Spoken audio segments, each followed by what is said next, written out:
Salut à toi. Aujourd'hui, on rentre dans le vif du sujet sur nos trois valeurs qui forment le portefeuille que j'appelle sauce tomate parce que il ne comporte que trois ingrédients, qu'il est très bon et qu'il marche à peu près avec tout le monde. J'ai posté ce qu'il faut faire. Donc, tu as ouvert tes 5 comptes. On s'occupe pas de l'épargne chaude. Ça, c'est bon. T'as mis dessus. C'est de l'argent. T'as pas à trancher. T'as pas à arbitrer. T'as rien à faire. Maintenant, on s'occupe de l'épargne tiède et de l'épargne chaude. On va prendre nos 3 ETF, même s'il y en a un qui s'appelle un ETC, mais on s'en fout, on va dire ETF. Et donc, ces 3 ETF vont composer notre sauce. Alors, d'abord, l'épargne tiède.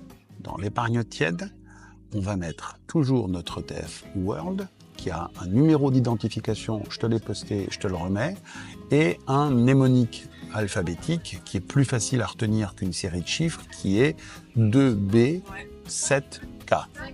Et on a l'ETC OR, l'or physique, dont le mnémonique est XGDE. Je te le remets ici aussi. C'est donc le fonds sur l'or physique. Donc tu deviens copropriétaire de lingots d'or physique.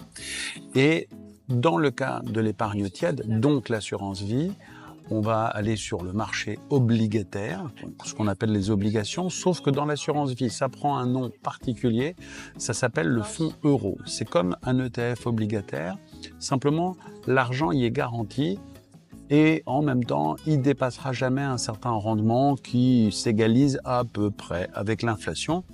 Et dans le cas de Lynxea Avenir 2, qui est la seule assurance vie qui propose de l'or physique, après, si tu préfères, tu peux aller chez Lucia Cardiff ou même chez Boursorama Vie, mais ils n'ont pas de l'or physique. C'est la raison pour laquelle je recommande Lynxea Avenir 2. J'ai pas de part chez eux, je m'en fous. C'est simplement que c'est les seuls.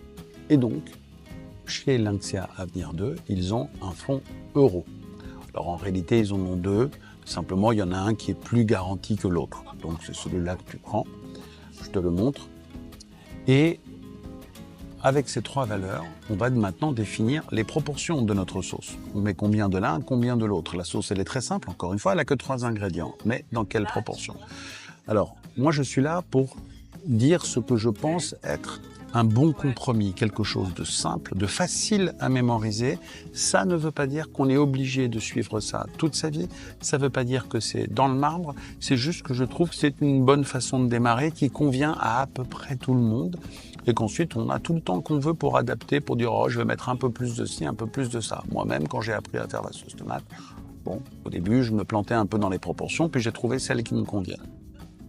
Donc, nos 3 ingrédients pour l'épargne tiède, donc l'assurance vie, donc ce qu'on appelle notre allocation, c'est-à-dire la proportion des ingrédients. On va aller chercher pour l'épargne tiède une performance qui soit au-dessus de l'inflation, mais qui soit très stable. On ne cherche pas un TGV, on ne cherche même pas à gravir l'Himalaya, on cherche un bus tranquille. Ok, ça va pas très vite, ça va pas monter énorme, mais ça va pas trop bouger. Alors pour faire ça, on va faire quoi? Eh ben, on va assurer la stabilité. Et la stabilité, c'est le fonds euro. C'est garanti, bougera pas, progressera à peu près comme l'inflation. 50%. 50% de fonds euro.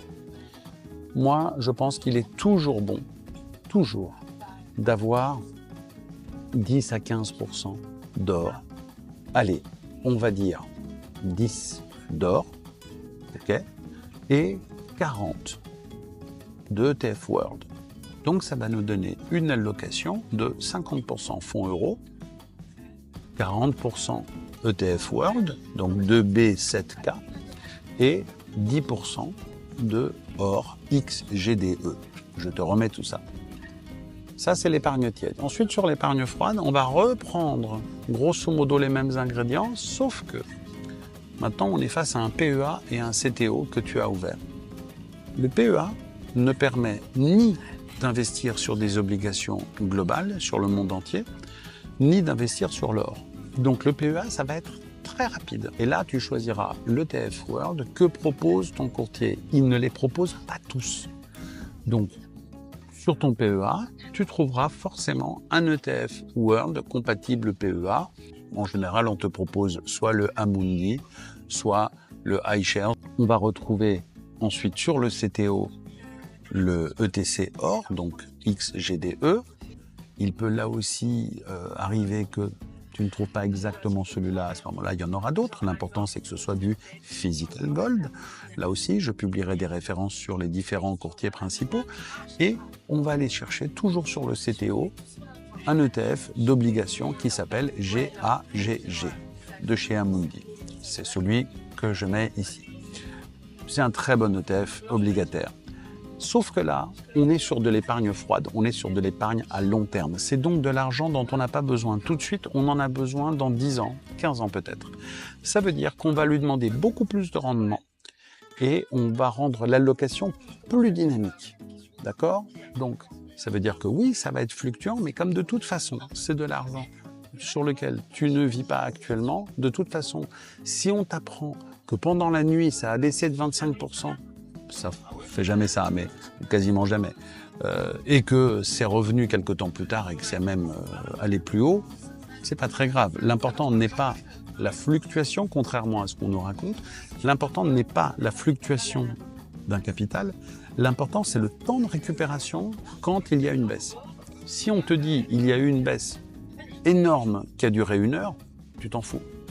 En revanche, si on te dit au bout de 15 ans, tu as perdu 1%, on a beau te dire oui, c'était pas beaucoup 1%, oui, enfin, j'ai quand même pas mis d'argent de côté pendant 15 ans pour que ça me rapporte rien et même que je perde 1%. Donc, ce qui compte, ça n'est ni la baisse ni la hausse, c'est quand il y a une baisse, en combien de temps ça revient.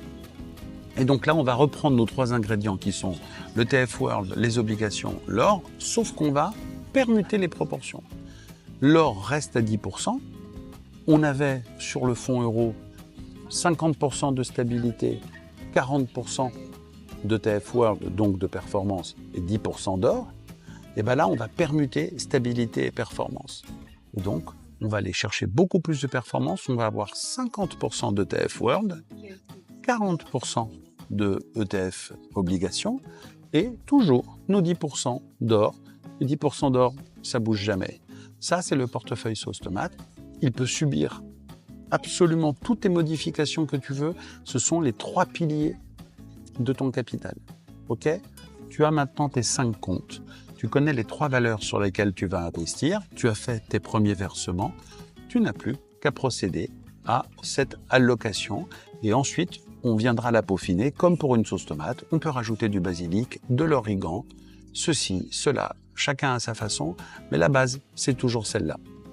Ok, donc abonne-toi, pose des questions en commentaire au besoin et à très bientôt pour d'autres tutos.